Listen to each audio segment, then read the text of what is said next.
حصہ اس علاقے کو نبی صلی اللہ علیہ وسلم کے دور میں خراسان کہا جاتا ہے، جس میں قندھار بھی آتا ہے، ایران کا بھی حصہ آتا ہے اس میں۔ تو یہاں سے لشکر اٹھے گا، مجاہدین لڑیں گے، بہت بڑی تعداد میں دنیا میں جہاد ہوگا، مسلمان ظلم کی چکی میں پس کے تنگ آ چکے ہوں گے، اور لڑتے لڑتے حدیث میں آتا ہے اتنی بڑی بڑی لڑائیاں ہوں گی کہ 1/3 مسلمان شہید ہو جائیں گے اس میں، 1/3 مجاہدین جو لڑنے والے ہوں گے، اور 1/3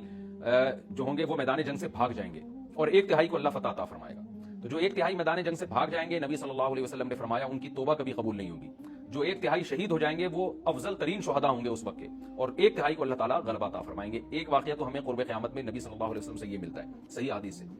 دوسرا ہمیں یہ ملتا ہے کہ قرب قیامت ہی میں مسلمان قسمہ پرسی کا شکار ہوں گے، تو تلاش کریں گے حضرت مہدی کو، کیونکہ حضرت مہدی وہ شخصیت ہیں جن پہ تمام نیک لوگ جمع ہو جائیں گے اور وہ مسلمانوں کی میدان جنگ میں کمانڈ کریں گے، جہاد میں کمانڈ کریں گے۔ تو ان کو بیت اللہ میں تلاش کیا جائے گا، وہ رسول اللہ صلی اللہ علیہ وسلم کی اولاد میں ہوں گے، اور لوگ ان کو پہچان لیں گے، اہل اللہ پہچان کر ان کو اپنا امیر بنائیں گے، اور ان کی قیادت میں پھر لڑائی اور جہاد شروع ہوگا۔ اور یہ لڑائی جب دمشق میں لڑائی ہو رہی ہوگی تو دمشق میں عصر کی نماز کے وقت حضرت مہدی، میں نے جو یہ کہا کہ دمشق میں لڑائی ہو رہی ہوگی، مقصد یہ نہیں ہے کہ دمشق کوئی میدان جنگ بنا ہوا ہوگا، مقصد یہ ہے کہ وہ مجاہدین کا لشکر دمشق میں ہوگا عصر کی نماز کے وقت، لڑائی چاہے کسی اور میدان میں ہو رہی ہو، لیکن حدیث میں ہمیں دمشق کا تذکرہ ملتا ہے۔ تو دمشق میں حضرت شام کا تذکرہ ملتا ہے، اور جو قرائن ہمیں ملتے ہیں وہ دمشق کی ایک خاص مسجد ہے، وہ مسجد حضرت مفتی تقی عثمانی صاحب اور مفتی رفیع عثمانی صاحب نے اس کو ہائی لائٹ بھی کیا، لیکن وہ یقینی نہیں ہے، یہ خوب سمجھے، انہوں نے اس کا بھی تبصرہ کیا کہ اس کے بارے میں کوئی یقین نہیں ہے۔ تو حضرت مہدی عصر کی نماز پڑھا رہے ہوں گے، لوگ امامت میں آپ کے پیچھے کھڑے ہوں گے، یہاں تک کہ مسجد کے مینار پر، آج بھی وہ مینار موجود ہے جس کے بارے میں غالب گمان ہے کہ یہ وہ مینار ہے جہاں حضرت عیسیٰ علیہ السلام نازل ہوں گے، غالب گمان کے درجے میں کہا جا سکتا ہے، ورنہ پھر اسی کے اڑوس پڑوس میں کوئی مسجد ہوگی۔ میرا اگر شام جانا ہوا تو انشاءاللہ میں ارادہ ہے کہ میں ولاگ میں اس مسجد کا بھی تذکرہ کروں گا، اس جگہ کا بھی تذکرہ کروں گا، لیکن میں پہلے یہ بات بتا دوں کہ وہ 100% یقینی نہیں ہے، ایسا نہ ہو کہ اس مسجد کے مینار پہ چڑھ کے لوگ جو ہے وہ اس کے کوئی مینار کو ہی چاٹنا شروع کر دیں تبرک کے طور پہ۔ تو عصر کی نماز کا ٹائم ہوگا، حضرت عیسیٰ ابن مریم علیہ الصلوۃ والسلام فرشتوں کے کندھوں پہ ہاتھ رکھ کے نیچے اتریں گے نماز کے ٹائم پہ، یعنی آسمان سے مینار تک آئیں گے، اور پھر مینار سے آپ کے لیے سیڑھیاں لگائی جائیں گی، سیڑھیوں کے ذریعے مینار سے نیچے اتریں گے، اور لوگ ان کو پہچان لیں گے۔ حضرت مہدی ان کو امامت کے لیے آگے کریں گے کہ آپ اللہ کے ایک پیغمبر ہیں، آپ نماز پڑھائیے، حضرت عیسیٰ علیہ السلام انہی کو آگے رکھیں گے، اور اس طرح کا مفہوم ہے حدیث میں کہ اللہ نے اس کام کے لیے آپ کو ہی منتخب کیا۔ کیا مطلب کہ امامت اس امت کا حق ہے؟ تو حضرت عیسیٰ ابن مریم علیہ الصلوۃ والسلام کا جو کام ہوگا وہ جہاد ہے، اور یہودیوں سے انتقام لینا، کیونکہ یہودیوں نے اپنے خیال میں حضرت عیسیٰ کو قتل کیا تھا، تو اللہ نے یہودیت ہی کے خاتمے کے لیے اور دجال کے خاتمے کے لیے عیسیٰ ابن مریم کو نازل کیا ہے۔ حضرت مہدی سے پہلے ہی دجال ظاہر ہو چکا ہوگا، دجال کے بارے میں حدیث میں آتا ہے کہ ہر پیغمبر نے اپنی امت کو دجال کے فتنے سے ڈرایا ہے۔ اچھا، یہ دجال ایک ایسی شخصیت ہے جس کا یہودی انتظار ہم سے زیادہ کر رہے ہیں، کیونکہ یہودی اس کو اپنے لیے نجات دہندہ سمجھتے ہیں، جبکہ حدیث میں آتا ہے کہ دجال کانا ہوگا اور اس کا خدائی کا دعویٰ ہوگا، اس کے پاس کچھ ایسی طاقتیں ہوں گی کہ مردے کو زندہ کر دے، زندہ کو مار دے، ایک طرف اس کے باغ ہوگا، ایک طرف اس کے آگ ہوگی، جو اس پر ایمان لائے گا اس کو باغ میں داخل کرے گا، اور جو اس پر ایمان نہیں لائے گا اس کو آگ میں داخل کرے گا۔ اور رسول اللہ صلی اللہ علیہ وسلم نے فرمایا اس کی جو آگ ہے حقیقت میں وہ جنت کا باغ ہوگا، اور اس کا جو باغ ہے حقیقت میں وہ جہنم کی آگ ہوگی۔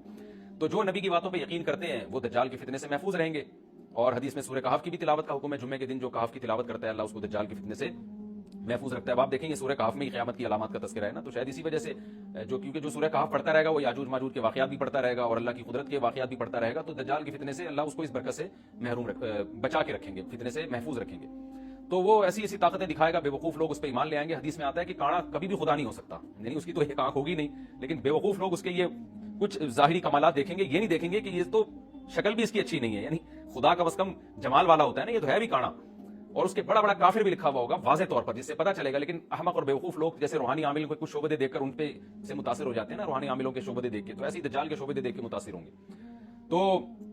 بہت لوگوں کو، خلقت کو، بہت بڑی امت کو گمراہ کرے گا دجال، اہل اللہ کو اللہ تعالیٰ اس کے فتنے سے محفوظ رکھے گا۔ پھر حضرت عیسیٰ ابن مریم جب نازل ہوں گے تو وہ دجال کو قتل کریں گے۔ حدیث میں آتا ہے کہ نیزے کے ذریعے گھوڑے پہ بیٹھ کے قتل کریں گے۔ علماء نے اس حدیث کا دو مطلب بیان کیے ہیں کہ یا تو اس کا مطلب یہی ہے کہ واقعی گھوڑے پہ بیٹھیں گے، نیزہ استعمال کریں گے، اور زمین جو ہے وہ اتنی پہلے اس سے جنگیں ہو چکی ہوں گی کہ لوگ دوبارہ تلواروں گھوڑوں کی طرف آ جائیں گے۔ اس بات کا امکان ہے، ہر ملک ایٹمی طاقت بن چکا ہے، تو اگر یہ ایٹم بم سارے ملک آپس میں چلا دیں تو ہم دوبارہ گدے گھوڑوں والی زندگی پر آ جائیں گے، ٹیکنالوجی ساری تباہ برباد ہو جائے گی، انسان کی ترقی۔ تو اس بات کا بھی امکان ہے کہ کوئی اس سے پہلے ہو سکتا ہے کوئی ایسی جنگ عظیم ہو کہ انسانیت دوبارہ پہاڑوں پتھروں کے دور میں آ جائے۔ لیکن ظاہر یہ معلوم ہوتا ہے کہ رسول اللہ صلی اللہ علیہ وسلم نے جو کلام کیا ہے، ظاہر ہے اس دور کے لحاظ سے جو لوگوں کے، جہاں تک جو لوگوں کی مینٹل اپروچ ہے وہاں تک، تو نبی صلی اللہ علیہ وسلم میزائل یا اور ٹینکوں کا تذکرہ کرتے تو کیا سمجھ میں آتا؟ تو گھوڑے سے مراد ہے جو اس زمانے کا گھوڑا ہوگا، اور نیزے سے مراد ہے اس زمانے کا جو اسلحہ ہوگا، کیونکہ نیزہ نبی کے دور کا ایک مناسب اسلحہ تھا اور گھوڑا نبی کے دور کی میدان جنگ کی ایک مناسب سواری تھی۔ تو اس سے یہ بھی پتہ چلتا ہے کہ ہو سکتا ہے عیسیٰ ابن مریم نیزے کے بجائے کلاشنکوف کا استعمال کر لیں۔ تو یعنی وہ نیزہ جو ہے وہ اس کلاشنکوف کی جو بھی اسلحہ اس وقت حضرت عیسیٰ ابن مریم استعمال کریں گے اس کی ایک تعبیر ہے، تو اس کا بھی پورا پورا امکان ہے. تو ہمیں بہرحال اتنا ایمان ہمارے لیے ضروری ہے کہ دجال کو قتل کرنے والی جو ذات ہے جو شخصیت ہے وہ عیسیٰ ابن مریم علیہ الصلوۃ والسلام ہے. تو حضرت عیسیٰ کے ذریعے اللہ تعالیٰ دجال کو قتل کریں گے اور حضرت عیسیٰ کی قیادت میں زبردست جہاد ہوگا. حدیث میں آتا ہے کہ عیسیٰ ابن مریم اس دنیا کو امن سے بھر دیں گے، اتنا امن ہو جائے گا اور اتنی مالی فراوانی ہوگی، اتنی مالی، کیونکہ دنیا میں مال بہت ہے، ڈسٹریبیوشن صحیح نہیں ہے، جو تقسیم ہے نا مال کی وہ ظالمانہ ہے، جس کی وجہ سے غریب غریب سے غریب تر ہے، امیر امیر سے امیر تر ہے. حضرت عیسیٰ ابن مریم ایسا نظام قائم کریں گے کہ جس سے مال کی صحیح تقسیم اور لوگ اٹھیں گے، زکوٰۃ کا مستحق تلاش کریں گے اور لوگوں کو زکوٰۃ کا مستحق نظر نہیں آئے گا، غریب تلاش کرنا مشکل ہو جائے گا.